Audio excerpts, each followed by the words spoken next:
Hey everybody, welcome to this after Thanksgiving episode of Boss Rush. I'm hanging out here solo, I think, for the day, you know, with the holidays behind us here and, you know, people still coming out of food comas, and it's, you know, Black Friday. Hopefully everyone's out there, you know, gobbling up. See how I used that? I did that for Rick Neal, by the way. That was a gobbling up joke, a turkey joke that he said, please don't do. But I'm doing them anyway. So hopefully people are out there gobbling up those special, you know, sales and finding things for their loved ones for the holidays. Perfect time to go ahead and get that started. So yeah, my colleagues are, I'm sure, out enjoying their holiday and the long weekend and all that good stuff. But you know, I had to get into the office here today, into the studio, to get some work done, and said, you know what, let's just go ahead and hold a nice casual Friday hangout, talk about some video game news and things that have been on my mind around the games industry. Oh, there we are, around the industry. And there, Rick Neal, of course, has said a little vomit there. Yay, Rick. Yeah, some more turkey jokes. No, like I said, man, you're going to gobble these turkey jokes up. Oh, yeah, that's another solid one that I know I already posted in there, but oh, my goodness. But I hope you all, if you do celebrate the holiday here in the U.S., had a lovely, peaceful, restful holiday. And I know I did. You know, it's whenever you can get together with family and friends and, you know, just celebrate each other and, you know, be thankful for the things in your life and the people around you is always awesome. This is one of my favorite times of year. Thanksgiving all the way to the end of the year is just my favorite time. So anyway, yeah, I figured we'd just go ahead and jump in and take a look at some top of mind game industry news. Of course, if you're joining me and you have any suggestions about articles we should be looking at or things of that nature, go ahead and hit me up there in the chat. As I've mentioned in an earlier episode, well, actually a couple, we've been playing around with the format and making sure that we have the ability to bring guests in, which we now do. And as we go into 2025, we're going to start to fire that up. So there's going to be some really good changes for for Boss Rush, which really just started out, you know, if a little bit of history on that was during the great Unity shakeup that happened earlier last year. There was a Friday conversation that my co-hosts had started to host in audio only right there on LinkedIn. It was a way for us to discuss what was going on in the industry and big changes that were happening and all that good stuff. And then I got asked to join as well, and so jumped in. They said, I said, hey, if we're going to do this, maybe we put a little video to it, put a little bit of music to it. We'll make it a bit more interactive, which we did. And that's just kind of where it got started. We just continued to do this. And now we do it because we just love getting together, right, to talk about what's going on in the greatest artistic medium and industry in the world, right? And so that's how it kind of grew. I'm just going to keep on going from here. So super excited about plans for 2025 and getting to spend more time with you all. So yeah, so that's it. All right, let's go ahead and jump in. You're going to see me kind of looking around here. I don't know if Mark may jump in, maybe not. If he does, I just have to keep an eye on here so I can go ahead and bring him in to the pod. And then I'll be checking chat. So if you have anything that you want me to cover or things that we should be covering, definitely let me know. I'm going to pop this chat out of here so I can make sure that I'm looking at it on this one window. So with that, yeah, let's go ahead and jump into some the news that is really top of mind for me right now. All right, let's see. So a couple of big pieces that I thought were really interesting. Let's go ahead and actually pop this over here so I can see my screen and make sure that we're reading all this stuff correctly. This is a really cool one. Barrier 4 revolutionizes Roblox transmedia with playable, Spellbound, and Cobra Kai streaming shows on Netflix. So I thought this was pretty cool, right? As we're kind of taking a look at how video game content and media make its way across these different landscapes, these different types of media verticals. This was pretty cool. And I thought it is a way to go ahead and bridge the interactive side with linear content. And this is something that, Netflix has really been experimenting with, and really props to them for doing so. Everything from like the Bandersnatch type of programming that they did, which is kind of like choose your own adventure, or Dragon's Lair-esque kind of pick the scene and off you go. And now what they've done is they have this company, Barrier 4, revolutionize again Roblox transmedia with playable, Spellbound, and Cobra Kai streaming shows on Netflix. So they've come with a new kind of Roblox game, an animated show on Netflix that has a playable scene where the show turns into a video game, and they're calling it playable media. I think that's pretty cool, right? Because it's just leaning into the interactive nature of games, and the audience that wants to split their time between watching linear content and playing interactive content. And yeah, let's go ahead and let me just make sure we are unmuted on this, which we are. Barrier 4 and Netflix have joined forces to create new experiences on the Roblox platform, bringing players closer than ever to the world of Cobra Kai and Spellbound. A new format, Roblox players will engage fully interactive playable scenes directly from both universes. In these experiences, players will be transported into two distinct worlds within Netflix's central hub on Roblox. Next World will step up into an enchanting musical scene from Spellbound, reliving an iconic moment from the movie. So here is, let's see, that's the Cobra Kai experience. Let's see the Spellbound one. Here we go. Yeah, let's take a look at that. Hey, alien! Wait up!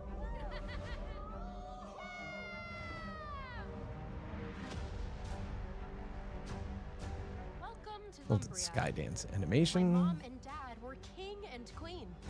Woohoo! Until a dark spell was cast upon them. Oh, well, this one's 2 hours and 19 minutes long, so we're not going to play the whole thing. So this is Spellbound, the official trailer. I'm not gonna. Let's see. I haven't seen this one, so let me go ahead and find the video one. Here we go. Spellbound's playable media experience on YouTube.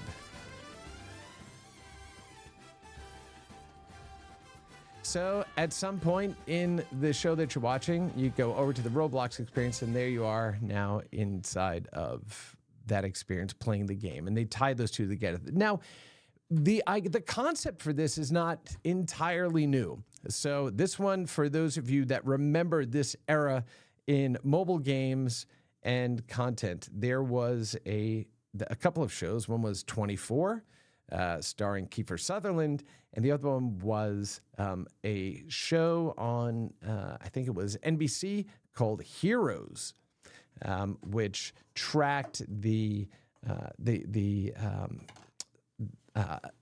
skills, right, or powers that ordinary people got, and some became heroes, some became villains. And one of the things they did, and I believe they did it with Sprint, was as you're watching, the show, you could then take out your Sprint mobile phone and you could play either mini games or get these little interstitials that were about the show, but on this platform that provided some interactivity, but also kind of little side stories there. And it was pretty cool because they were trying to extend from linear content to interactive spaces. So again, while the concept isn't entirely new, the fact is that we now have massive enough audiences that have one foot in both worlds, constantly in the interactive world, constantly in the linear content world. This is the perfect way to go ahead and bridge those two. So I think it's pretty cool. I'm definitely going to be checking it out and making sure that I get to experience it so we can talk about it on a later episode as well. And let me go ahead and just check our notifications here, make sure we're not getting any other messages coming in. Okay, and we're not, so that's good. That's good. Although if you do have questions or stories that you want to hear us unpack, go ahead and let me know right there in the chat. All right, the next one that caught my eye was Emergence unveils New Worlds initiative for creation in the open metaverse. Emergence Day announced the launch of New Worlds Initiative, which offers support for the first 100 world producers on the open metaverse. The initiative is backed by Symmetra Token and Emergence infrastructure, seeking to users to create a connected, playable cinematic universe of worlds within the open metaverse, right? All of those things. Also, Rick Neal in here in the chat said, we did that in Psychic Detective in 1995. Yes, I do remember Psychic Detective. I also remember the game that Neil Young was working on at EA. And that one was kind of a whole transmedia one, and I'm blanking on it because it was all done in Java, and it used your fax machine and instant messaging and SMS and emails and all of this stuff to create this universe that went across all these different vectors of media and content that we use. So I thought that was pretty cool, and I can't believe I'm blanking on it because I used to pester Neil over at EA about this on panels that we sat at and all that kind of stuff. But really cool. If you are looking that up, go ahead and let me know what it is in the chat. All right, so here we are. Emergence again announced the launch of New Worlds Initiative, which offers support for the first 100 world, blah, blah, blah. This new initiative is intended to give artists and creative the chance to collaboratively shape new worlds and economies within the metaverse while also retaining ownership of their IP and maintaining an interoperable cross-platform economy. So, look, we are still on the curve, right, on the bend of the whole metaverse thing, as well as Web3, right? And so, look, the technologies and platforms, I think, are really interesting, and there's a lot of cool things that can be done. So I say, yes, if we're experimenting on these things and trying to figure out where the best value is for the player, where the best value is for content creators, all of that's great, right?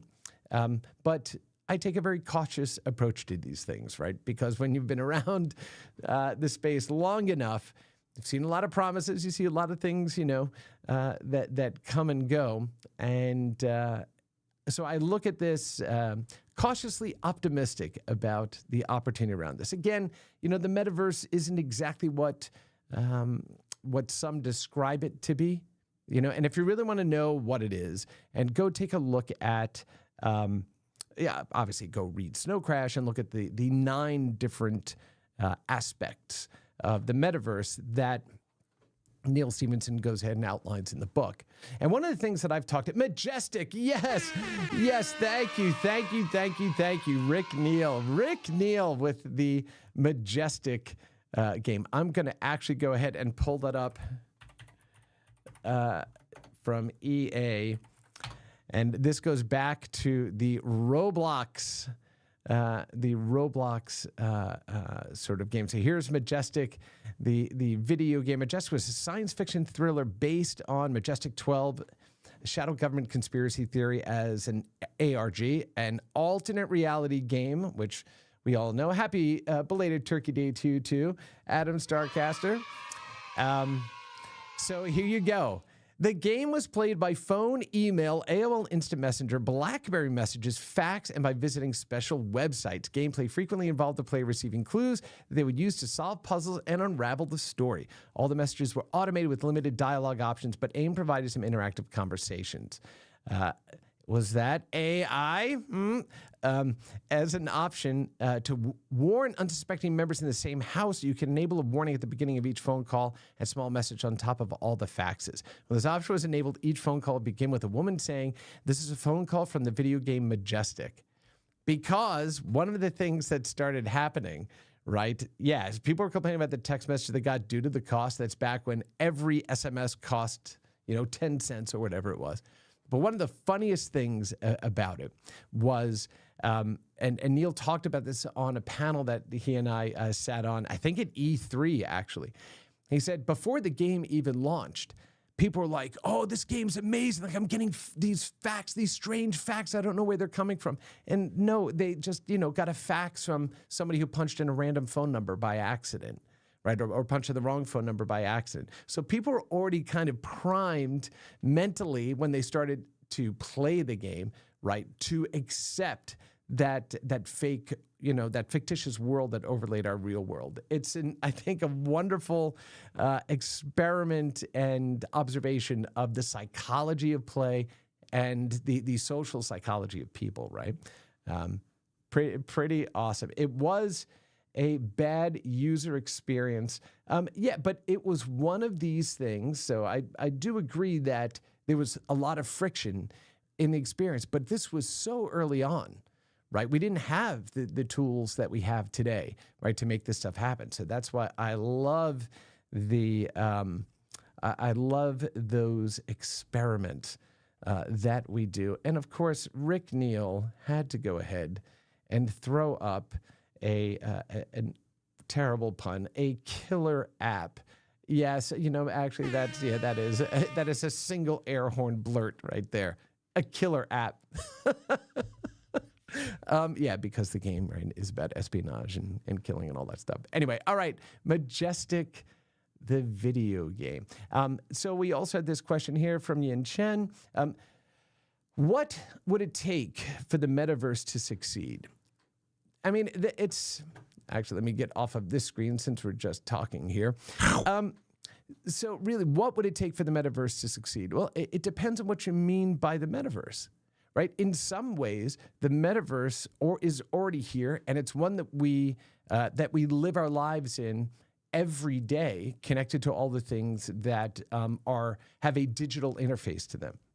So I'll give you a perfect example. One day, one of my kids and I, we were out for a walk, and this is a couple of years ago, and she was obviously home for the holidays, while studying away at university. And we were on this incredible walk, and we were talking about the metaverse, and we were talking about ethics and artificial intelligence and unconscious bias and all this other stuff, as you do when you're out for an evening walk and you have a nerd for a dad.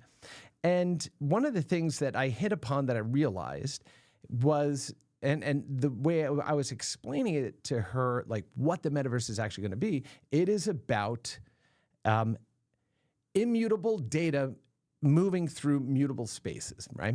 And so I said, here's an example of us living actually in the metaverse today that has nothing to do with VR and haptic suits and 3D graphics, right? So most cars that you can go buy today, they have a network module in them, right? So you can connect to a 5G network. And then you could do certain things, right? You could start your car, you can check its mileage, you can check its geolocation, you can do all of these things. And it's tied to an identity. And I said, so what happens is when you're on your phone and you pick it up and it uses biometrics to scan your face and understand that the physical person holding the device is authenticated there. And I open up the app for that phone and I want to go ahead and unlock the doors. It then has to go ahead and start that chain of trust at the bottom, physical verification for a digital identity. It moves its way back up to a server side that then needs to get provisioned over to the car manufacturer's server side. And I may have two very different identities, right? Different emails, different usernames between those two. So it has to go ahead and then have that chain of trust, right? That link of trust enabled there. Then it has to be able to say, okay, now this request is coming in. It's down to a physical device, the car. Is that person, right, at the end of that arc that has a different name, different email, right? All of these things. Is that the same person?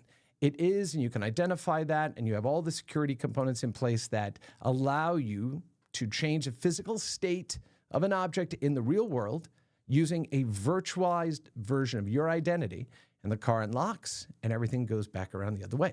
That is the perfect example of what the metaverse is, right? It is about taking your physical identity and having its digital representation, a high degree and level of trust that then moves through, and that is immutable, right? That data, who you are, remains consistent and locked without changing, right, as it moves to the other side. It unlocks the car, and then it bounces back. That is a real example of what the metaverse is. It is us physically moving into digital spaces with all the authentication and the authority that we have in the real world now in a digital space. So when we look at things like, you know, a massive multiplayer game or a massive, chat environment, it is a piece of the metaverse. So I think we have to think very carefully and differently about what the metaverse is. Yes, it can also be Ready Player One, haptic suits and, 360-degree, omnidirectional treadmills and high-fidelity VR headsets, but it's also something as simple as unlocking your car from a 2D application that requires very little visualization, right, to make these things happen. And why that is important when we think about that framework is, I have said this for going on 2 decades now. What I believe truly people care about is the fidelity of contact over the fidelity of content, right? So when we need to go ahead and converse or interact as we're doing right now with chat in this type of experience, a better experience would be if everybody could go into a remote telepresence space and have high definition video and be able to see each other and do all this interaction. That's a lot of friction though. In this case, just being able to chat with you, to respond to the things that you have, and we have this 2D, very well understood universal interface for exchanging information, is the lowest amount of friction that still provides, hopefully, right, a valued connection. What people really care about is the immediacy of that interaction, not necessarily the fidelity of that interaction. But it all depends on where you are and what you're doing, right? And so, again, the metaverse is not just 3D video game spaces, right? So it's really important, I think, for us to stretch the way we think about this stuff. Now, the great thing is the visualization part of all of that, yeah, it rests directly in video game technologies, right? Because those are the things that actually push GPUs, pushes CPU, pushes memory, right? It's super performant and it really stresses our systems, and it's the way we create beautiful interactive spaces, right? So what does it mean to succeed? It's success, I would say, is already here, but we do have to define, as you were saying, each and every part of that. Okay, that's the big blown out mini TEDx soapbox answer to that question. So I apologize for taking so damn long. But yeah, it's something I'm super passionate about. And so long as we can continue to explore what the metaverse is or can be, will be great. Okay, so yeah, we'll see what happens here on on this new initiative that they're currently going through right now. All right, so let's go ahead and jump over to the gamesindustry.biz. They had a couple of articles up here that I thought were pretty interesting too. Handheld consoles are the industry's next battleground. So, the byline there is with both Microsoft and Sony planning portable launches down the line and Switch and Steam Deck defining their respective markets, gaming's future seems to be handheld. And Mr. Delore is going to be joining us in a few minutes. So I'm just going to tell him to ping me. And we'll go ahead and get him added to the chat today. So, okay. This is one of those cases where nothing is new, right, under the sun. Of course, every time I think of Sun, I think of Sun Microsystems, right? One of the greatest companies to ever play the game.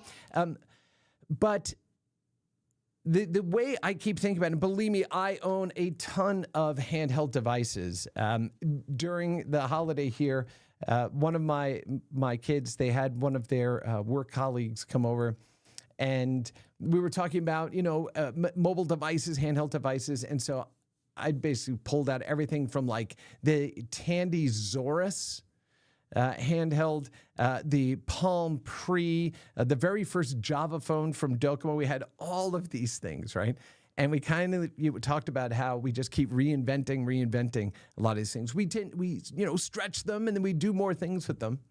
But when we talk about the handheld, right, being the next battleground, and Sony actually had a wonderful the PS Vita, which is, let me go ahead and get over to the browser there.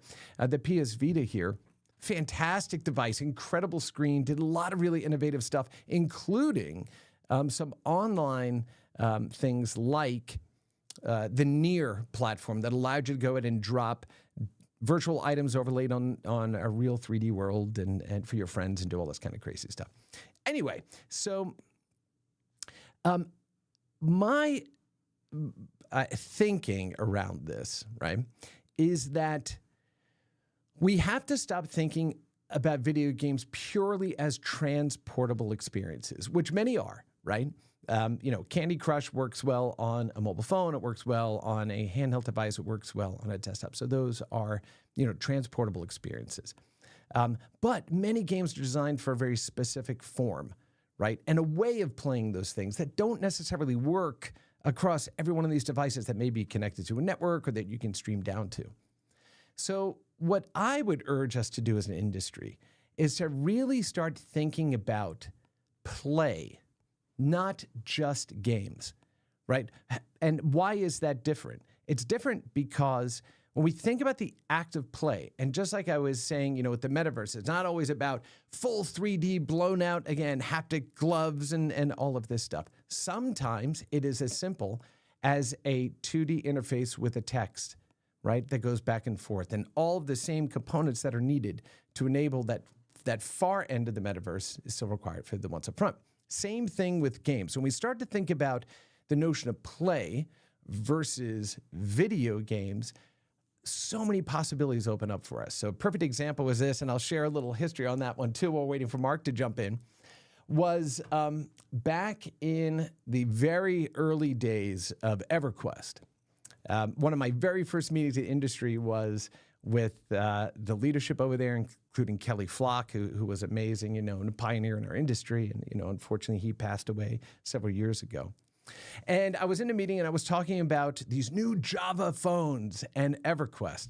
And somebody in the room said, there is no way we're ever going to put EverQuest on a Java phone. Like, it won't run, it'll be a terrible experience and all of these things. And my response was, I don't want EverQuest on a mobile phone. What I want is the essence of EverQuest on a mobile phone. What I want is the ability to talk to, the people that I play with, right? To communicate with them, to set up raids, right? While I'm away from my desktop PC, when I'm at a lunch break at work. When somebody in my clan wants a particular item because they're off on a quest and they need something out of my inventory, how do I give that to them without being immersed in the entire game? So really what it is, it's about taking those moments of meaningful interaction and bringing them to secondary platforms in some cases, where every transaction is meaningful because it leans into the bigger overall experience. It still connects me to my friends. It still kind of puts me and keeps me right in that game. And that is what I think about when I think of play. Breaking down the essence of games, the essence of interaction and play into those small moments of meaningful interaction that in the aggregate add up to a huge experiential piece. Perfect example of this is what we've done with platforms like TikTok, which have sliced video into 10 or 15-second clips. But I know that you all know somebody, or you may be a person that does this, that will sit down and watch an hour to 2 hours of 10-second video clips, right? In the aggregate, it takes up a lot of time, but each one of those experiences is a meaningful moment of interaction. So as an industry, let's think about the idea of play versus just video games. And I think when we do that, the world expands tremendously for us.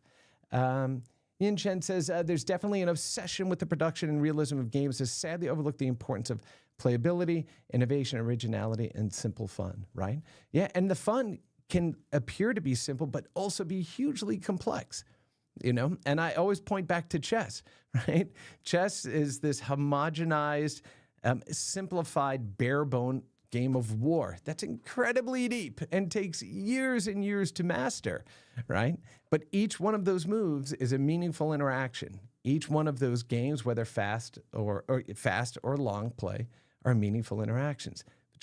We need to shift our frame of reference from just video games to the act of play. So anyway, that's getting off of my soapbox there again. So with the success of the Nintendo Switch on the horizon, the burgeoning PC handheld space, energized by the success of the Steam Deck, which, yes, Valve has done an amazing job with the Steam Deck. In fact, I often said it's probably the best Gen 1 game hardware I think I've ever purchased. They really just knocked it out of the park with it.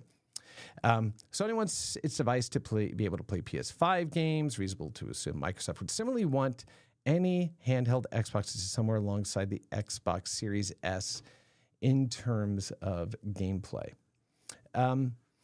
Nonetheless, we'll reach a point where AMD puts PS5 class hardware in a mobile package. Maybe, right? I mean, of course, we can continue to get better every year, but that takes a long time, right, to get that level of power there. And the performance curve we need, battery life we need, heat dissipation, right, all of those things. So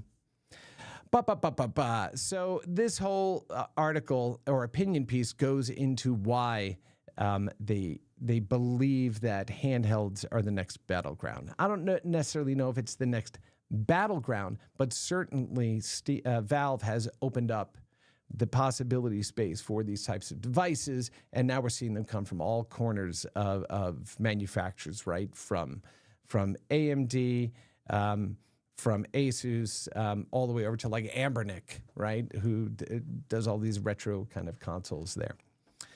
So yeah, pretty cool, pretty interesting. A wild Mark Delora is entering the space here. So I am going to take a second here to get Mark hooked into our show here today.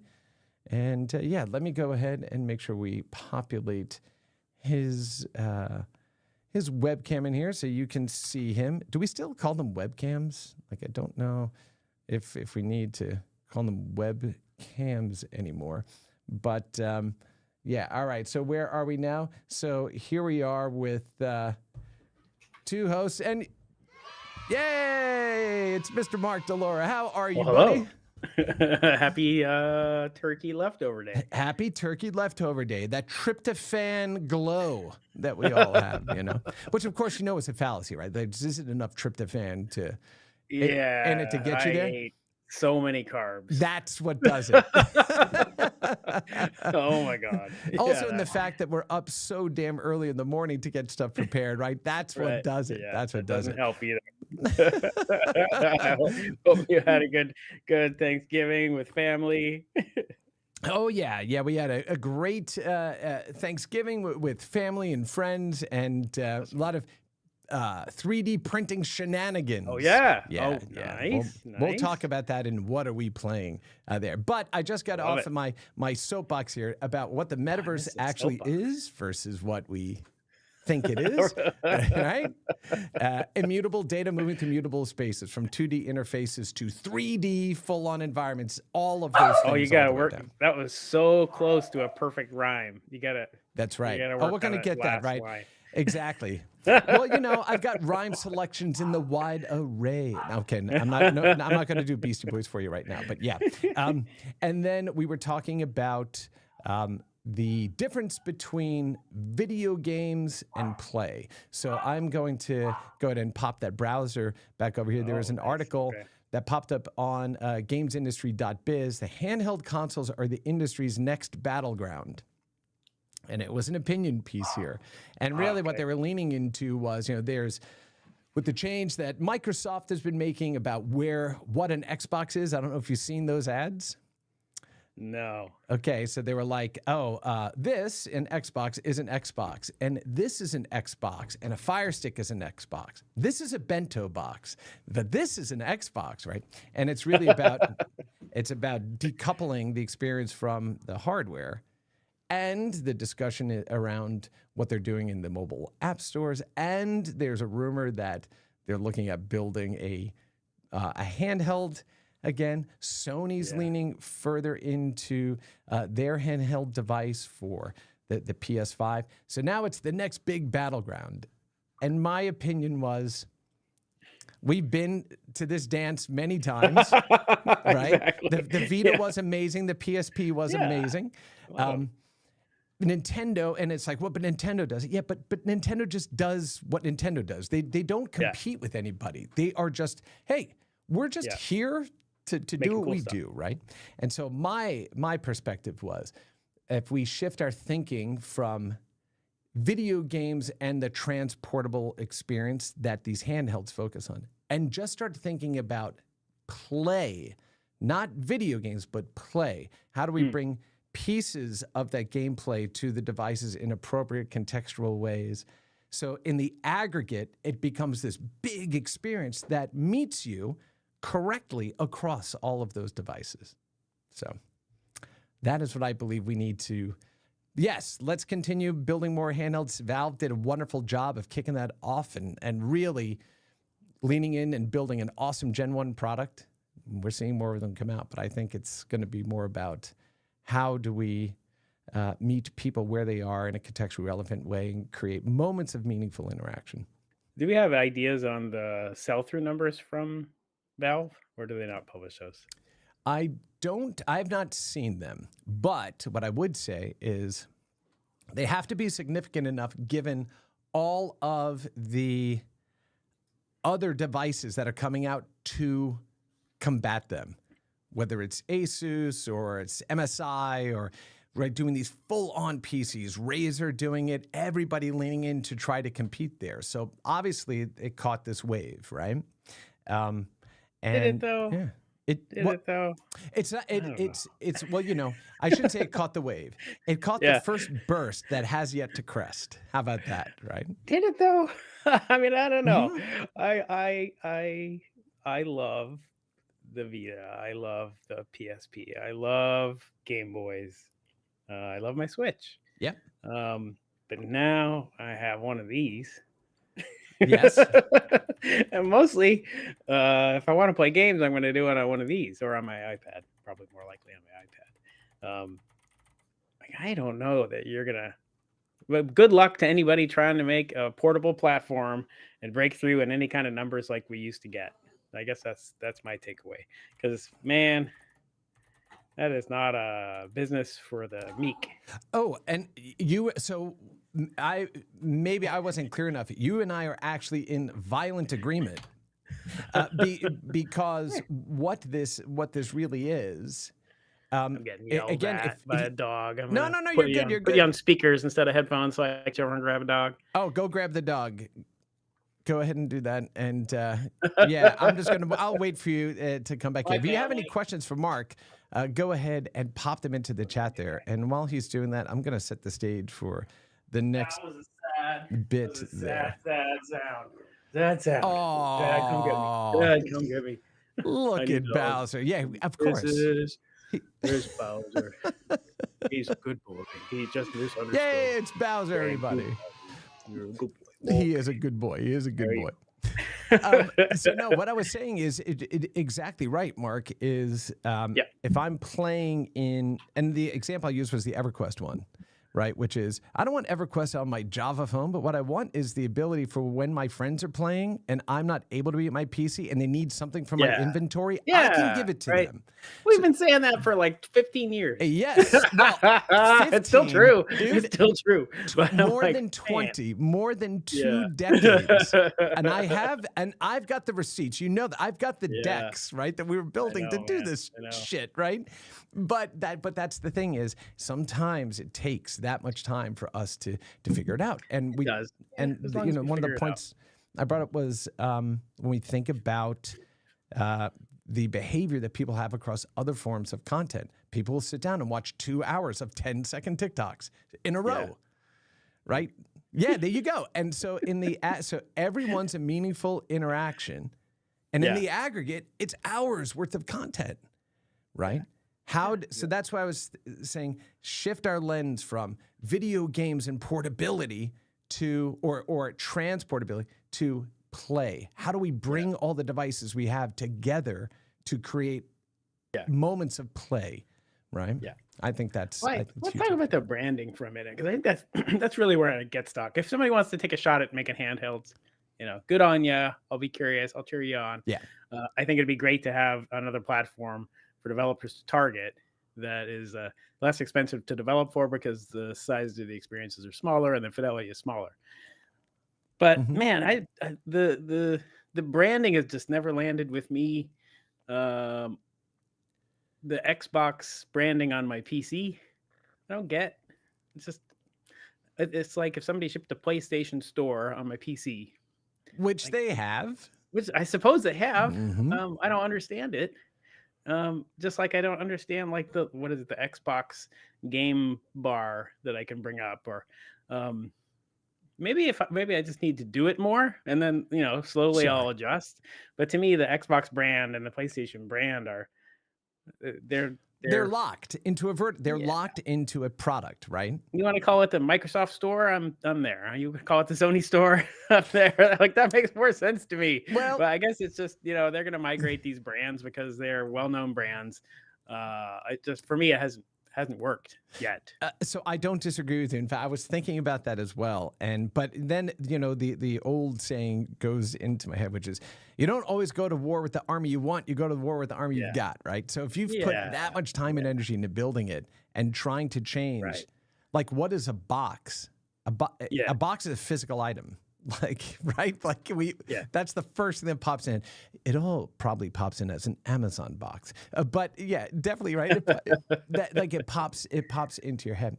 So I understand the challenge that they're up against, but now they're pointing the light on the fact that people aren't using those devices or the devices we have available to us in just those vertical spaces anymore. They're doing everything on everything.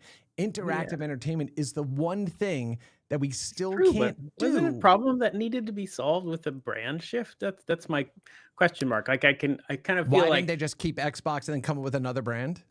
Nah, I feel like I understand why they're doing it, because they have a strong brand and they want to broaden the brand, but I worry about brand dilution at the same time.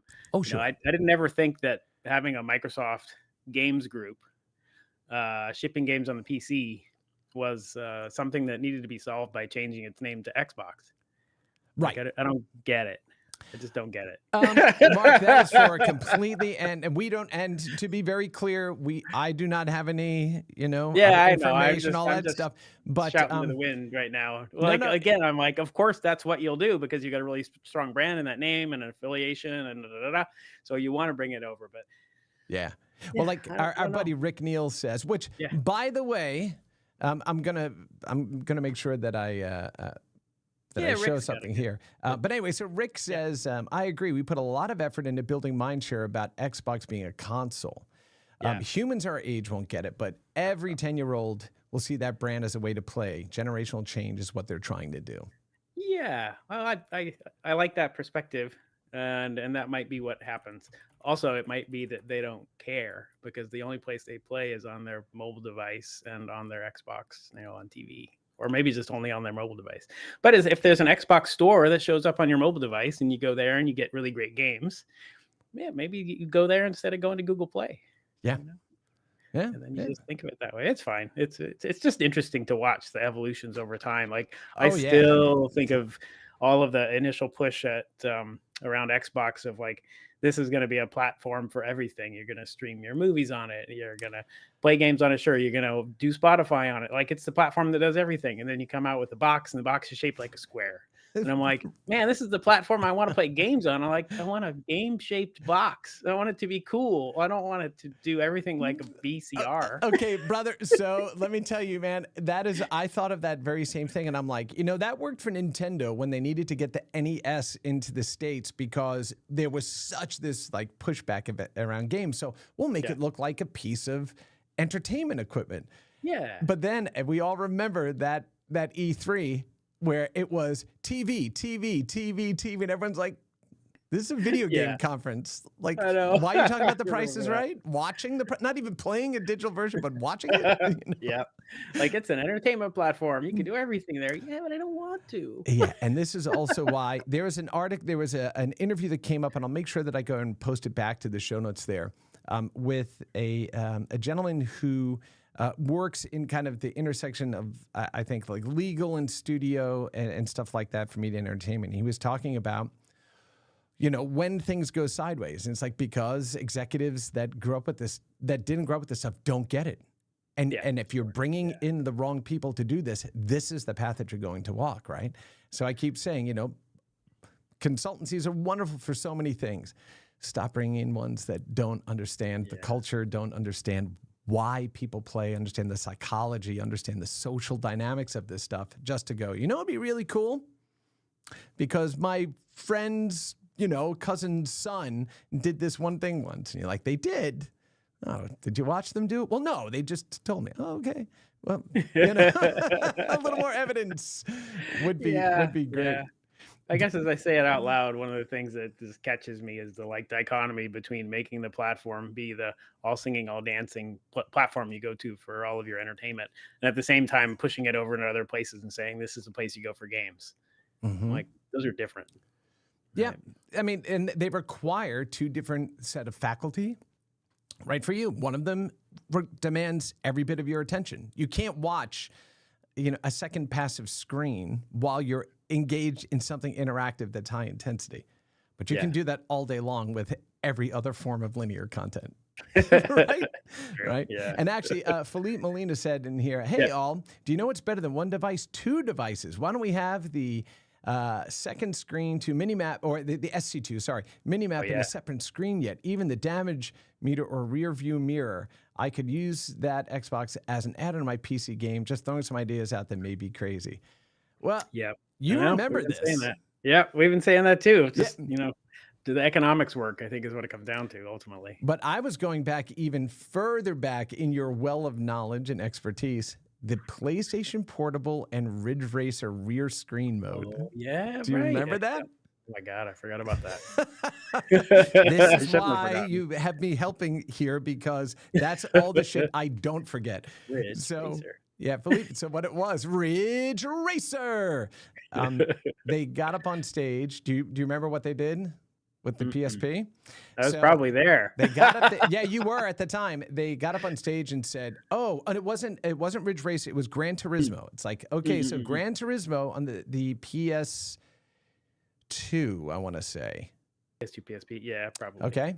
And there Could've been was PSP. like, or maybe it was it was PS3, right? Because PS2 was the PSP was a PS2, but in a portable form factor. So it was too far along in the pipeline. So it was PS3 announcement. They said, look, while you're playing Gran Turismo, you can have your PSP up next to, and it will be the rear view screen.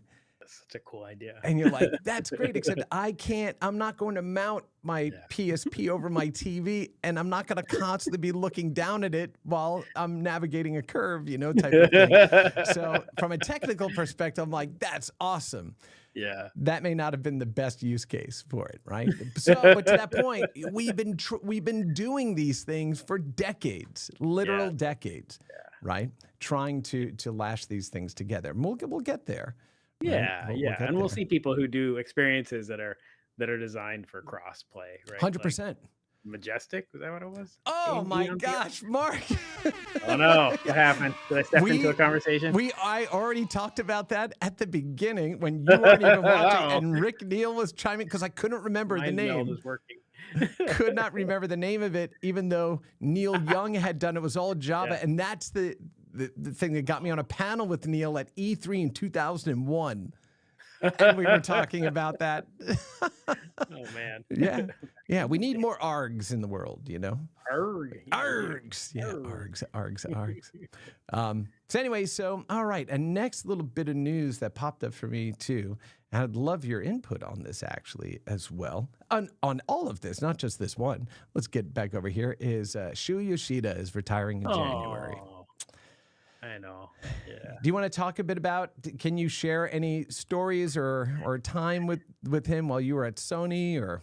Yeah, I don't know if I have any particular stories. I just really remember a couple of meals with him, just, casual conversations. And he's just such a, his depth and breadth is not something that you find anywhere. Yeah. And also just being a nice guy. I was kind of whinging to somebody about the fact that he's leaving. And saying like what you don't get about what you're losing is that he's the friendly face for developers for Sony. Yeah. And when people think about doing business with Sony, indie developers, they think, I want to show my game to Shu and see what he thinks, because he's seen everything. He knows what works. He gets super excited and loves things like a real gamer. It kind of reminds me of Iwata-san, right? Yeah. He's like such a gamer at the core. And I'm like, who is that guy? This is a question I had, was who's that guy now at Sony, or who's that person? And they have like, a head of third party and they have a head of indie development. Mm-hmm. But they're not people who I know. Like, I haven't seen them out giving talks. I'm like, okay, so it's an opportunity for somebody to try to like be the friendly face, and somebody should get out there and do that. Yeah. But it did make me also wonder, like, who's the friendly face at Nintendo? Who's the friendly face at Xbox? And I thought of Chris Charla. At Xbox. Amazing. Probably the guy, right? Because he knows so much. And he was championing indies before anybody was really doing it. Like his contribution, and I actually posted this on LinkedIn, his contribution to the industry and to the independent space. I mean, he is like an unsung hero, of this space. Companies aside, Chris is, this is about the people, folks. This is not about the companies. Those companies are benefiting from having people like that. Hell yes. They really are. And who's the Nintendo person? I mean, it's Miyamoto, right? Mm-hmm. But he's a hard guy to reach. He's busy. Mm-hmm. And doesn't scale. Right? Like, well, it doesn't have to scale. Right. No, it's right. more of a symbol than it is a concept. Yeah. I think that's one of the things that somebody pushed back at me about was like, having a single person be the face of your company doesn't scale. Everybody tries to reach out to them. And I'm like, but that's not what it's about. Right. I don't want to do business with a 100,000 person company. I want to do business with somebody who loves games and going to see what I'm trying to make, and why it's unique and fun and amazing, and get excited. That's what I want. I don't want to try to convince you, your guy with the spreadsheet, like this is why it's going to make its numbers in 18 months. Yeah, and also had that friendly face. So when the numbers people don't understand, you have somebody in there that goes, "Here's what you don't see." Right. It is not. It is. I was going through some notes, and I read this one. This one post that I made was, there is a difference between data and knowledge. And if you can't tell the story with your data, and it requires knowledge, right? And the intelligence then is how you make those two things align with each other. You can't come at it just by data, because if you can't tell the story with the data, then data doesn't mean anything. It is a result, but you can't tell me what it's a result of. You need people to be able to say, oh, in the past we've seen this cycle happen every 6 years, and this is what's going to be the next rising tide here. Well, the numbers don't show that right now. Everybody's buying all the stuff we did for the past 3 years, and you're like, I know, because now you're right there at the peak. Get ready to start picking up speed, yeah. I think about people like Greg Rice as being another guy that does this really well. And I don't know if you ever met Mark Vitello. Does that mean yeah. So Mark was that guy too. Mark passed away, which was very sad. Was a great guy. And so people like that who are really just industry champions and get excited about things. Like, we need more of those people. We do. We absolutely do meet more. Well, I'm glad that we're still here doing it, and we're going to keep doing it, right? Because it's just the best. It's just what we do. And so I would say is that where I think one of the most wonderful pieces that kind of helped to elevate Shu's not notoriety but visibility was him and Adam Boyes going off to the corner during the PS4 era at E3. So for those of you that don't know about this, Microsoft was trying to figure out how to get their balance right between new purchase and used games, right? And making sure that there was, and to their credit, right? The goal was, how do you go ahead and create a monetization pathway that allows developers to make money on the resale of the games that they created, right? Because, and I've used this analogy before, some retailers, people come in, it's like, well, no, don't buy the full price version, buy the used copy, because the margins for that retailer are going to be a lot higher, right? Oh, God, right. I forgot about all those days. And I'm like, well, the analogy is, there's a reason why new car lots and used car lots are different. It's the reason why they're separated, right? Because the new car folks aren't trying to put you into a used car, right? Right. The used car salespeople are, and both have a very important economic value for consumers, everything else. But now you have a place where your primary distribution channel is actively selling against you. Yeah. So they tried to do this, but the system they used was so complex. Of take your game in and give them your key, and then it's going to remove it from your database, which is why it always has to be connected to make sure you can play the game. And that was their sharing system, this wildly complex thing. Shu and Adam Boyes at that E3 went off in the corner, and they created this video that popped up the next day and blew the doors off of the news cycle. It was, it's like sharing, in this digital future is going to be like this. Here's how you share. Step one. And it shows the two of them, like Shu hands Adam a game, and Adam goes, thanks. And then it just ended. Like, that was it. That's like, just brilliant. Oh, my gosh. It was I went and watched that again yesterday. So good. I love it. My goodness gracious. My goodness. Yeah, that one was great. So those are some of the big news pieces I was thinking about, Mark. There was another one that I wanted to bring up too that I thought was important here, at least for the type of things that I think about, which was, let's see, Quali VP, John writes 2025 predictions. HTML5 is a trailblazer, and walled gardens continue to win big. And I was like, oh, please. I so badly want this to be true. Oh my God, that would be great. Because someday when I write the book, and I have all of the emails and everything going back to the early 90s, I'm going to have to publish all of it. So what he was saying was, a trailblazer in Q3 for mobile games industry has truly woken up to the substantial revenue potential outside of the walled gardens of Apple and Google. Resurgence and expansion of HTML5 games are closely linked to developers seeking to boost studio EBITDA and ultimately ensure survival. Thoughts?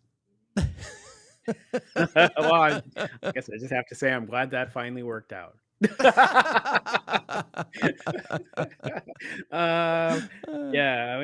me, that would be great. I hope that's true. I haven't seen signs of it. Maybe I should read that article and he'll tell us. But the thing that I think about is Unreal doesn't export to HTML5 worth a hoot, right? Correct. If anybody wants to get out of the walled gardens, it's Epic. So why isn't there an HTML5 export? And it's like an open source project done through a small group of really smart guys that are doing work on the side. But if it was really going to be a thing, you'd think it would be supported. Right. So then the question is, does it need to be Unreal renderer level games to be of value? Like, I mean, the reality is that, you know, I was just going back and playing, well, not just going back and playing, I have been playing through the new Monument Valley 2. Yeah. Oh, man, nice. It's such a beautiful game, right? Yeah. Back when we were doing HTML5 based stuff, somebody was like, oh, no, here it is. It just runs on a phone in a browser and you don't need to download anything. And it just, and it works on every phone. Yeah. Right. So the argument, right, it is that I think it depends. It depends on what you want to do. It depends on what you want to create. Yeah. Yes, there is an opportunity there for web and for browsers. I still believe it. It's the only universal information translator that we have at our disposal. Because there's a browser on every device, right?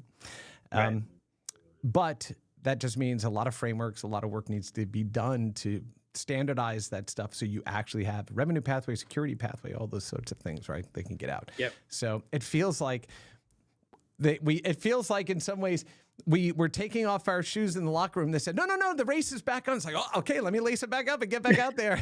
Like, I'm going to be at that starting line waiting again. 5 times they've canceled this race on us. I feel like I'm being kind of a naysayer in this episode, which I hate doing. No. I guess the question mark to me is like, what's changed to make it work? I think honestly, changed. Is there a big game that's working? Browsers are not uniform enough anymore for you to make one browser build and say that it's going to work across all devices because of controller shapes, because of GPU and audio capabilities. Yes, all of these things. So it is still complex. For me, the reason that it's important to have Unreal and Unity and Godot support is not because of the fidelity level. It's because the expertise of developers now is there. Like, you're going to ask a developer to make a custom game engine. That's a bad idea. Like, don't do that. Go use the tools. And everybody's trained on the tools. So if the tools don't export, like, they're going to really limit the number of things that get made. Yeah, but you know what the problem is? People still go build their own engines.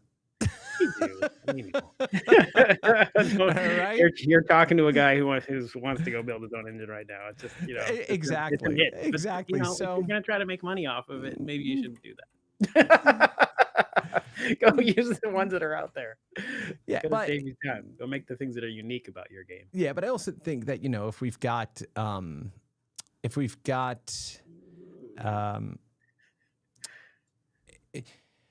what the hell was I going to just say? So I think that if we have, you know, as the you know, new people coming into the industry and everything are moving up stack from the tech, design focused, node-based development, right? Framework development. It kind of kicks me back to the days of Flash, right? Where it's like, don't need to be a programmer. It's animation and collision and all this stuff, and you can plug up, you know, put these things in. As we're moving towards that, then to your point, they don't need to build an engine anywhere. They're going to be thinking about design, and can they design around platform limitations? Right, to make those things work transportably. And then, of course, you know, there's cloud streaming and a bunch of those other things that are still going on, right? Yeah. But I just love the fact that it's popped up again and more people are trying. And I remember what I was going to say. I think the biggest catalyst, Mark, was the European Union regulations about opening up the mobile marketplace. Because I don't know about you, but so many people that I've talked to over the years about it, they're just like, yeah, I would love to try something different, but I have to be on this storefront or I have to be on that one. Otherwise, I don't have a business. Like, okay, all that's cool and interesting, but I'm not taking the risk. Well, now you're going to start to see these secondary storefronts come in that can take those risks.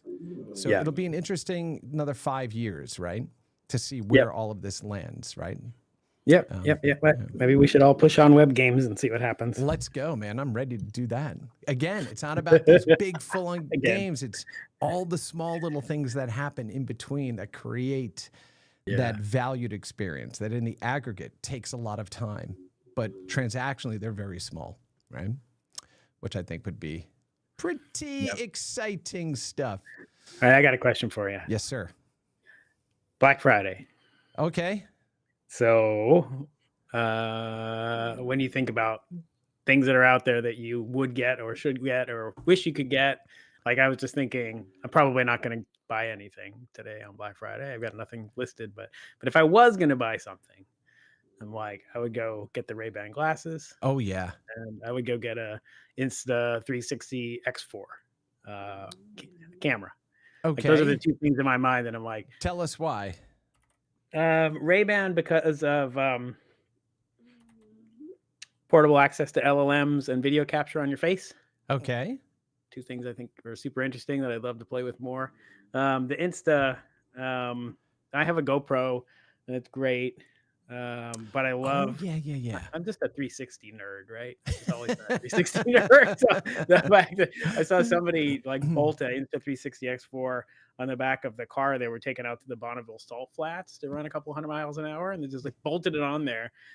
Used this thing to record 8K video, and then they cut out the 4K part from the 360 frame that they wanted to show. I'm like, well, that's cool as hell. Yeah. I didn't have to do anything with it. I feel like the GoPro, I'm always like, oh, look over here, look over there, look over there. Like, it works great, but that Insta seems really cool. Yeah, I've got the webpage up here right now, and now that I'm seeing it, it reminded me. I saw somebody actually post a video, and they 3D printed this holder that they could then clip to their bike and all this other stuff. All right, so here's another throwback for you. If you remember in the early or the mid 2000s E3s, there were at that time there was a lot of magazine publication, and they would include like demo discs, in there.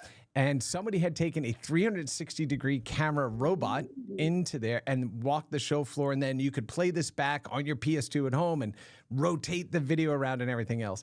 And you just remember this big ass like controllable AMR that on a pole had this sphere that had these mirrors that were angled all the way around it, and one camera firing up through the middle. Oh my God, I forgot about that. And it was this, and so it was basically then stitching it all together.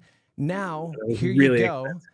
You can go buy an 8K. Let's see how much this thing is.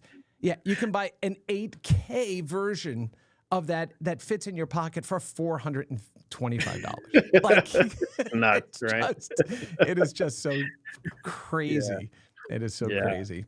I love it. There is something just really compelling about the ability to capture a space and then give the viewer the control over their camera perspective. Right? Yes. If you want to tell a specific story, I think it's easier to have a camera that you point at things so that people know what the story is you're trying to tell. Right.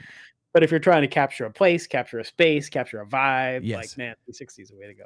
Well, this reminds me too, Mark, of the art of video games like 3-voice thesis, which is I, as a creator, am going to tell you a story, and you're going to hit all the beats, but you have permission to explore that story from your own point of view, but my whole narrative still holds true, right? And so what you're talking about, being able to do that and then have other people discover stuff within your frame of view, absolutely right. The one that just rubs me the wrong way is, we're going to Gaussian splat this movie, and now when Christoph Waltz is sitting talking to Brad Pitt, right, in Inglourious Bastard, I'm just going to move the camera around and, I may be behind Christoph Waltz when they're having this, this conversation.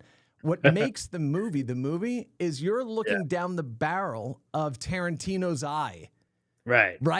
And so most people don't know cinematography. They don't know how to tell a story that way. So you don't necessarily want to give them the control to do so. Right? Yeah. Let's probably tell a different kind of story in a different way. Yes. Just like you do with the game, you're telling different stories in different ways. It's the same with 360. And I know that there are lots of VR experiments and lots of VR videos telling stories and things. So there's great examples there to go to. Oh, 100%. And I know we're going to run long today, which I'm fine with because we're just chilling out talking. Mark joined us a little late. So if you all just want to continue to throw us on in the background and listen, that's great because I apologize. Once again, hey, snoring Bowser sound. There is nothing to apologize, buddy. This is come in as you want. This is a friendly room, and here we go. So My 3D or my picks, right, for Black Friday was Yeah. the Bamboo series of printers, Yeah. 3D Oh, that's printers. right. Of course. Yeah. Yeah, and that's what I've been Okay, so spending my time with. you got the P1S. You got the. Yeah, I got the P1S. Let me show you all what Tell us these why you things are. chose that model. So I chose this model, and I'll just go ahead and pop that up in the browser here. Well, they're having a Black Friday sale. And so this printer, this P1S 3D printer, is on sale for $549. Jeez, that's a good deal. And so this is a fully enclosed printer that is amazing. I'll tell you why it's amazing in a moment. And if you get the combo unit, which also includes the automatic material feeder that you can see on the top there, so you can print in 4 colors, it's $749. Now, there is one printer above this, right, from the Bamboo Labs, which is the X1C, right, which was, how much was it? With the AMS was $1,200. So the reason I picked the P1S, the X1C is some quality of life things. It's got a touch screen on it. It has a LiDAR sensor and a second camera that can like view the bed so it can detect spaghetti, runaways and stuff like that. So hopefully stop it. It'll do things like first layer observation to make sure it's got a good solid first layer, right? All that stuff. And it's got a 1080p camera instead of a 720p. I did not opt for this because LiDAR on it, I've been 3D printing long enough that I know what to look for, right, when I'm balancing the bed or if there's going to be a problem. So I already had enough knowledge, right, after years of working on a printer that I've upgraded and modded over the years, right, to be able to print on glass without needing any other materials. No glue sticks, hairspray, nothing, right? So I didn't need those things that were a bit hand-holdy. The second thing was the touch screen on that. There's a $60 aftermarket part that is a wireless touchscreen that can control multiple printers simultaneously. So I already had that built in there. Here's the crazy thing about these printers. I am blown away by the ability to literally just say print and it just prints. And it's so far, knock on wood, everything that I've done so far has come out better than I ever expected. Oh, nice. And this machine is literally 5 to 10 times faster than the Creality that I was using. It's amazing. My Creality printer, right, was like, it recommends I print at 50 millimeters per second, 80 if I'm really stretching it. This prints at 500 millimeters a second and has a traversal rate of 20,000 millimeters a second. So you're literally cutting down the time it takes to print something 5 to 10 times. Yeah. It's crazy. It makes you able to do so much more with it because you're just willing to take the time to do it. Absolutely. And this area of technology has just seen an incredible exponential growth in terms of features, capabilities, and reduction in price. Like you and I, this printer 5 years ago would have been like $8,000, right, to do this thing. Right. Yeah, exactly. And the fact that you can pick it up on sale. So the P1S is exactly the same printer as the X1C. Same drive mechanism, everything. The only thing it has, I think, the X1C has a hardened steel nozzle. The other one is stainless steel. Fine. Okay. Go buy another one for $30 and you're done. Right? Exactly. And so this will print any material you want. From carbon fiber and wood-based filament to what is the TCU all the stuff you don't want to print because you need a ventilation system so you don't die. But this is entirely enclosed and it has carbon filters for the enclosure fans. So So I love it, man. Yeah, it looks good. I was just advising someone else to take a look at carbons. I mean, I'm a Prusa guy, as you might know. Yes, I know. I just upgraded that Prusa to the 4S, and it used to be a 3, and I upgraded it to the 3S, then I upgraded it to the 4, and I upgraded it to the 4S, and that's one of the things I love about Prusa is like they're like, okay, if you want to buy an upgrade kit instead of buying the new one, here you go, a couple $100, upgrade to the next one, awesome. So I just upgraded it to 4S, printed out one print, like a stand for my watch, power cable. So Right. it's easy to put the watch on there. Yeah. And the next day, Prusa announces the next printer. Of course. Yeah. They didn't And want to what's funny Osborne about themselves. it is they've changed their model. And I think they've decided that this is the path going forward to compete with folks like Bamboo. So this printer here, the Prusa, it has oh gosh, 2 motors, 3 motors, 1, 2, 3. I guess it has one for each axis. But it's a I can't remember what the name of this kind of printer is called, but it's the kind of printer we've been using for ages, right? Your Ender was the same kind. Yeah. The FMD printers. No, I'm trying to think of something else. Versus what you have now. The Bamboo is a Core XY printer. Oh, it's a Corsway. The other ones were called So bed slingers. Bed slingers, That's- right? that's Because the- that's bed at the- the bottom moves back yeah. and forth. You're right. So, so your Y axis moves. The entire build bed. plate moves. The Yeah. X axis moves, and then the Z axis moves up and down. Yeah, you Right, got which it, you creates got it. variance in vibration and Yeah, oscillation and it's things hard like to that. balance and tuning the belts. Yep. So you've got one motor and then you got a belt attached to it. Tuning those belts to be the right tightness is kind of a pain in the butt. Yeah. And really annoying.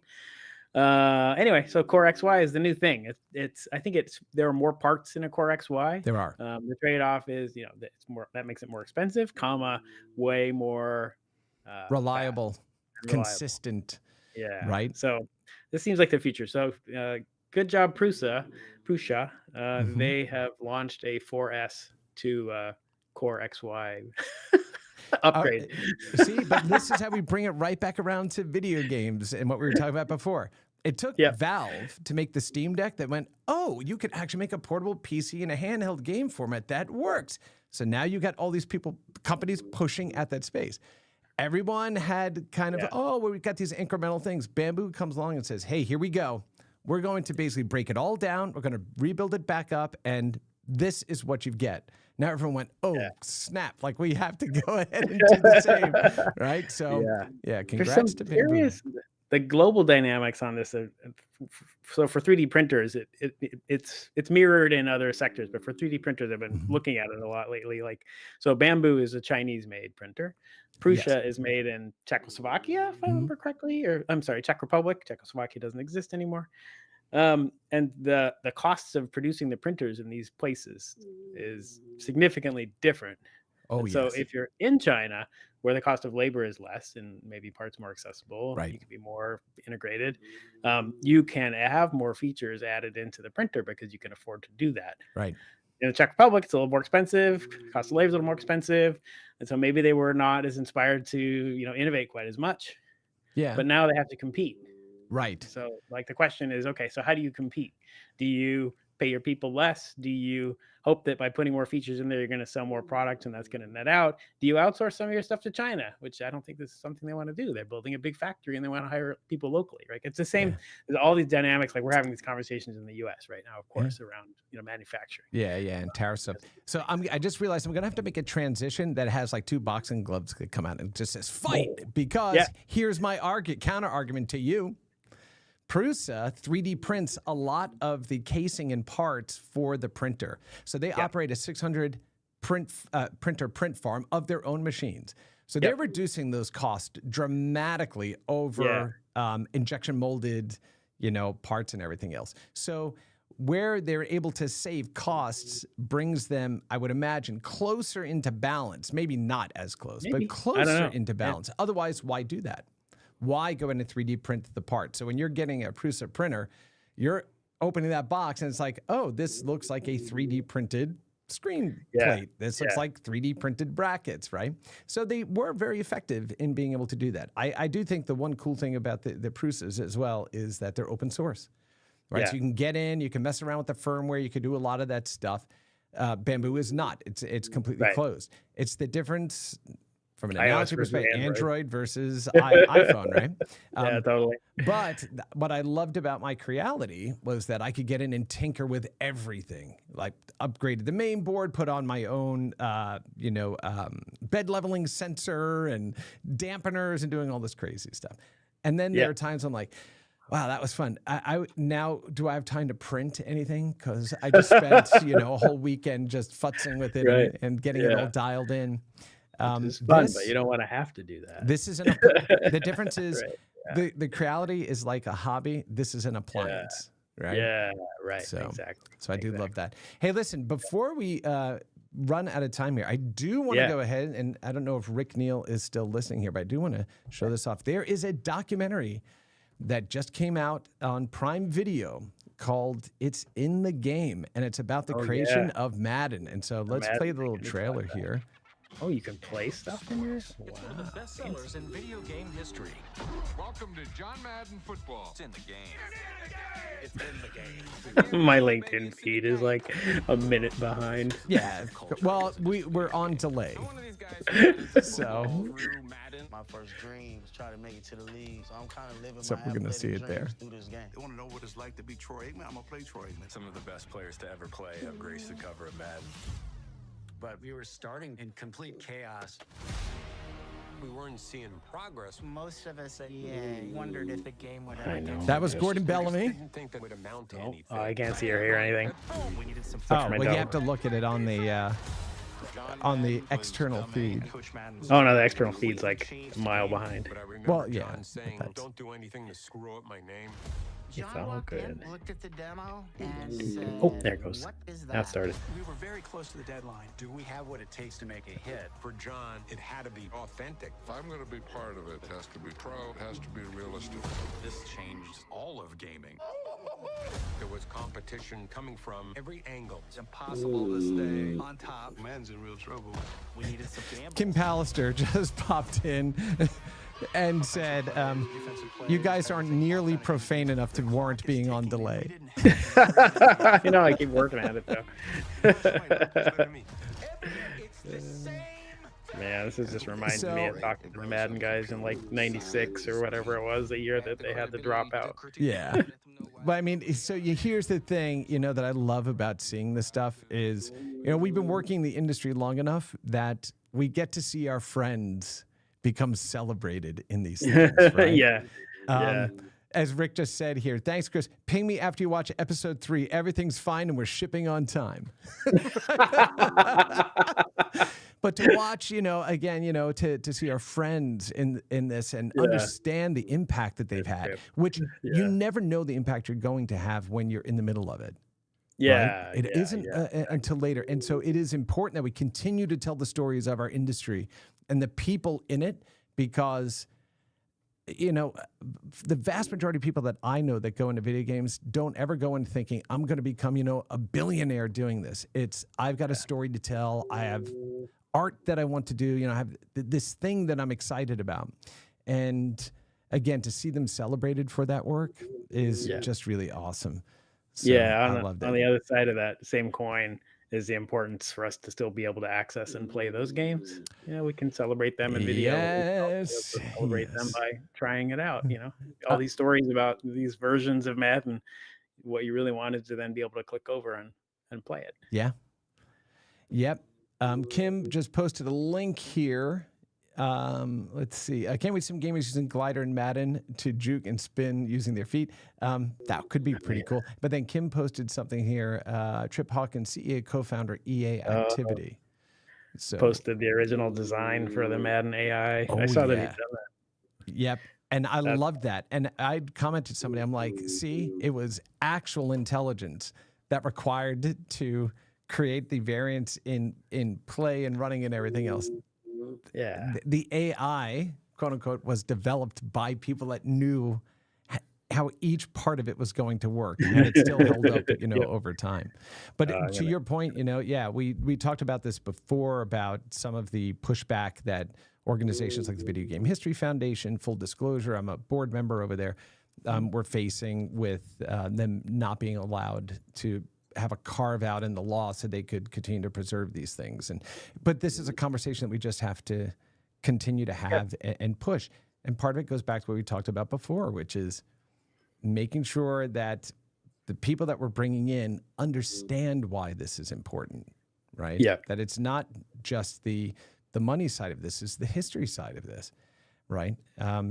But that's another conversation for another time, for sure. Yeah. For sure. We put Bowser to sleep. There you go. Yeah, exactly. He's just like, oh, these guys Whatever, just you going to guys, talk this about this again, stuff all blah, the blah. time. My goodness. And then something I did want to make sure that I at least brought up one more time here is, look, if you all are already subscribing to Amazon Prime, Oh yeah. why are you not going to the Prime Gaming website? I mean, I myself included, I fired up this morning. I'm like, oh, there are like 8 more games that I just got for free, right?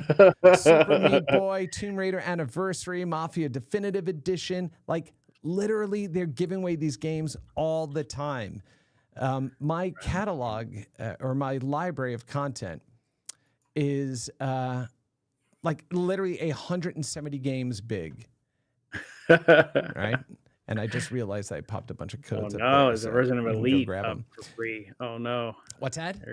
There's a version of Elite up for free. There goes the rest Yes. of my weekend. Go ahead and get those. Go ahead and get them. If you're already paying for Prime, even if you don't think you're ever going to play it, it costs you nothing extra to download it. Go down. The same thing with the Epic Store. They give away games for free every week. Why are people not hammering those, right?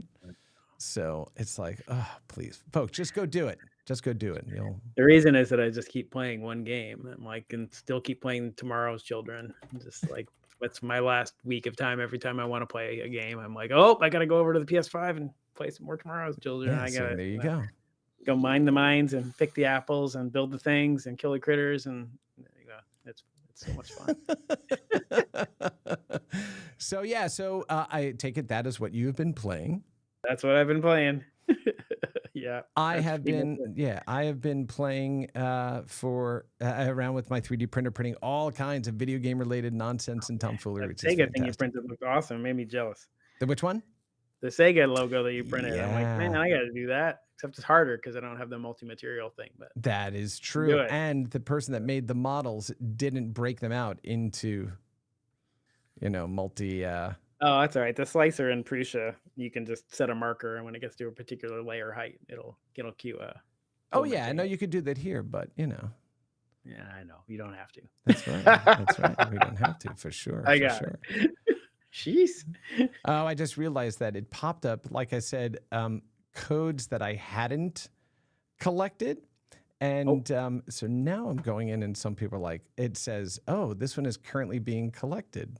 So I don't know if it's anybody that was watching that said, let me just go pop that code in and see. But yeah, we'll see what happens. I may be out 5 games that I didn't have. But yeah. Oh no. They all collected. That's good. Okay. All right, good. But yeah, I've got, like I said, 170 games in there. Moon Scars, House of Golf 2, Close to the Sun, Duck Paradox, Dishonored, the Definitive Edition, Overcooked Gourmet Edition, Sir Whoop-Ass, Immortal Death, Shogun Showdown, Elite Dangerous, Jurassic World. I mean, they're free. Just go download them. And, and most of them work on your Steam Deck too. So there you go. Oh my God, you're making me go to my Steam library where I've got, the 471 games that I haven't played. Oh yeah, 200 that I have. All right, well then let's see. Anyone know what their Steam collection numbers are? Pop them in the chat.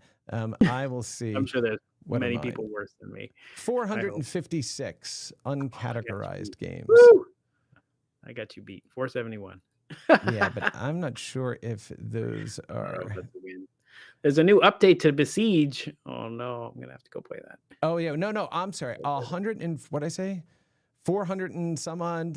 Yep. Of those 456, 75 VR, and one favorite, Vampire Survivors. Awesome. Well, on today's Rewind, which is going to be starting 3 p.m. Eastern, right? On the AWS for Games channels on YouTube and Twitch, I'm going to be playing for the first time UFO 50. Oh, awesome. Yeah, it's a modern game, but it is all retro style games. And it was done by the team, I think, that did Spelunky, which is an amazing game and a game that you could also play in HTML5, and it works perfectly. So yeah, I'm going to be digging through all of that today. How about you? What is up for your Black Friday Coma holiday Day? weekend gaming? What are you doing? Gosh, I should play some more games. Actually, I was intending to spend time using some Gen AI tools to make a Christmas card. So, think you got to go back and 3D print your ornaments, man. I do. I know. This whole Pac-Man. I keep thinking about that. Now you're gonna have me thinking about it again. Yeah, because I have the Delora collection on our tree every year that sits off in the corner there, and I just exactly. Yeah, how many? There's 2 or 3. I 3. can't remember. Yeah. Okay. So I have to do another one because there's 4. Yeah. I'll have to figure That's that out. right. Yeah. Now I you used to need spend, Pac-Man, not just the ghost monsters.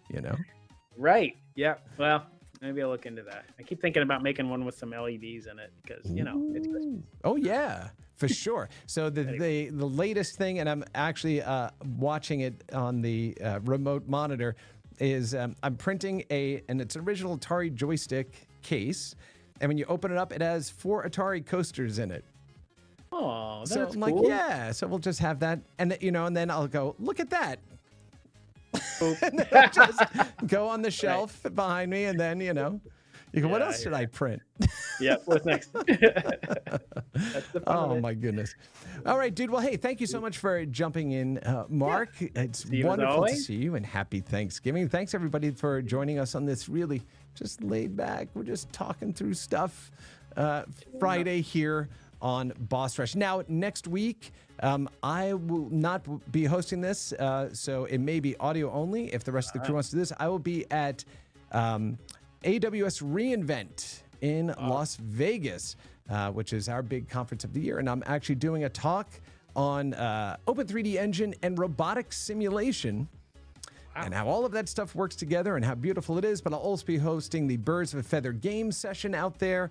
I'm going to be a lot of customer meetings and partner meetings and doing a lot of podcasts and stuff from the show floor and doing live interviews as well. So those will be on the AWS for Games channels. So I will not be here next week, but I'm grateful to have the opportunity to spend time hanging out with you all today and with you, my friend. Great to see you as always. Enjoy the conference. Let us know if you do anything awesome, like go to Meow Wolf or something. Well, I'm trying to go ahead and get a side trip to the Pinball Museum. Oh yeah, out there. yeah. You got to give us a report if you do. I've been hearing weird things about what's going on over there. So. Okay, well, we'll go ahead and cut out the weird and dig into the awesome. Great things. I've been hearing great things. Okay, very good. If you're hearing great things, fantastic. All right, everybody, have a wonderful rest of your day and awesome weekend. Happy Thanksgiving to those that celebrate. Again, even if you don't, it's a perfect time of year just to remind yourself of the people around you, the friends that are close to you, the people that have helped you get to wherever you are in your career, in your life. And, take a moment to be just thankful and to be at peace. And that's what I'm leaning into for the weekend. So thanks, everybody. We'll see you next time on Boss Rush. Bye, gang.